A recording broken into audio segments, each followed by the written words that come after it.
అగ్రహారం వంటలకు స్వాగతం. ఈ రోజు నేను చేయబోయేది మగాయి మహాపచ్చడి, పెరుగేస్తే మహత్తరి, అది వేస్తే అడ్డవిస్తరి, మానిన్య మహాసుందరి అన్నారు కదండి. మాగాయ ఊరగాయ. అది ఎలా చేయాలో మీకు చూపిస్తాను. ముందుగా మాగాయ చేయడం కోసం ఒక 10 మామిడికాయలు తీసుకుని కడిగి శుభ్రం చేసి ఆరబెట్టుకున్నాను. ఆ తర్వాత వాటిని పొట్టు తీసి పక్కన పెట్టాను.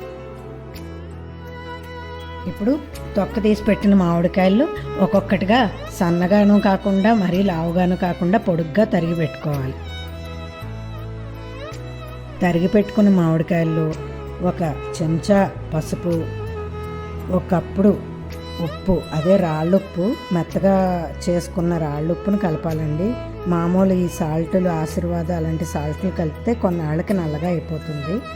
మెత్తగా చేసుకుని రాళ్ళుప్పు బయట కూడా బజార్లో దొరుకుతుంది. ఆ ఉప్పు తెచ్చుకుని కలుపుకుంటే బాగుంటుంది.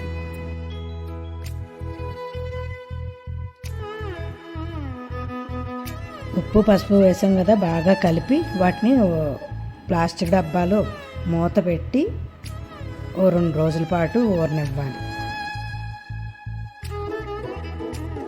ఊరిన మాగాయ ముక్కల్ని బాగా పిండుకుని ఒక ప్లేట్లోకి తీసుకోవాలి. ఇప్పుడు ఒక కవర్ తీసుకొని, అదే బియ్యం సంచు ఏదో ఒక కవర్ తీసుకొని పల్చగా ఎండబెట్టుకోవాలి. ఎండపోయేలోపే పొద్దున్న నుంచి సాయంత్రం లోపు బాగా ఎండబెట్టుకోవాలి. వాటిని ఎండబెట్టుకున్న ఆ మామిడికాయ ముక్కలతో పాటు ఆ రసం కూడా ఎండలో పెట్టుకోవాలి. నేను చూపించిన విధంగా ఎండబెట్టుకోవాలి. అవి మొదటి రోజు ఎండకే ఎండిపోతే పర్వాలేదు, లేకపోతే మన్నాడు కూడా ఎండబెట్టుకొని ఊటలో కలిపేసుకోవాలి.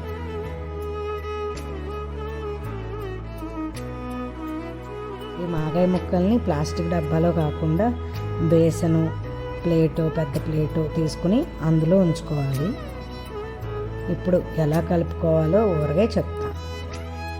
నేను ముందుగానే మెంతిపొడి రెడీ చేసి పెట్టేసుకోవడం వల్ల మెంతిపొడి ఎలా చేసుకోవాలో నేను ఇందులో చూపించలేదండి. మెంతిపొడి ఎలా చేయాలనేది చెప్తాను. ముందుగా స్టవ్ వెలిగించుకొని మూకుడు పెట్టుకుని, మూకుడు వేడెక్కాక ఆవాలు 1 కప్పు, మెంతులు 1/2 కప్పు వేసి ఎర్రగా వేయించుకోవాలి. అందులో నూనె అది వేయకూడదండి, ఉత్తి ప్లెయిన్గానే వేయించుకోవాలి. అది వేగాక చల్లారిన తర్వాత మిక్సీ పట్టుకోవాలి మెత్తగా.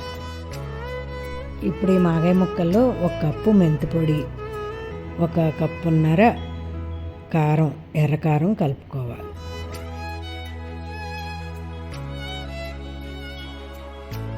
ఇప్పుడు స్టవ్ వెలిగించి మూకుడు పెట్టుకొని నువ్వుల నూనె, రేస్ బ్రాండ్ నువ్వుల నూనె 2 కప్పుల నూనె వేసి అందులో ఆవాలు, మెంతులు చెరవ స్పూను వేసి బాగా వేయించుకోవాలి. అలాగే ఇంగు కూడా తగినంత వేసుకొని ఆ నూనె వేడయ్యి చల్లారే వరకు ఉంచుకోవాలి. ఇంగువ తగినంత అన్నాను కదా అని 1 స్పూన్ వేసేయకండి, వగరుగా అయిపోతుంది. 1/2 స్పూన్ వేసుకుంటే చాలు. నూనె వేడెక్కి చల్లారాక అప్పుడు ఈ మాగాయలో కలిపేసుకోవాలి.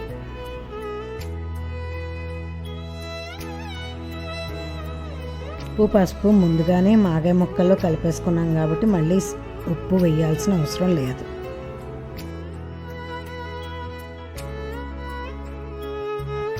అంతే, మాగాయ ఊరగాయ సిద్ధమైనట్టే. ఇది బాగా కలుపుకొని ఒక జాడీలో తీసుకుంటే బాగుంటుంది. కావాలంటే కొంచెం ఇంకా నూనె తక్కువైంది అనుకుంటే కూడా కలుపుకోవచ్చు. నేను పెట్టిన ఈ మాగాయ ఊరగాయ మీకు నచ్చినట్టయితే మా వీడియోని లైక్ చేసి, షేర్ చేసి, సబ్స్క్రైబ్ చేసుకుని పక్కనే ఉన్న బెల్ ఐకాన్ క్లిక్ చేయండి.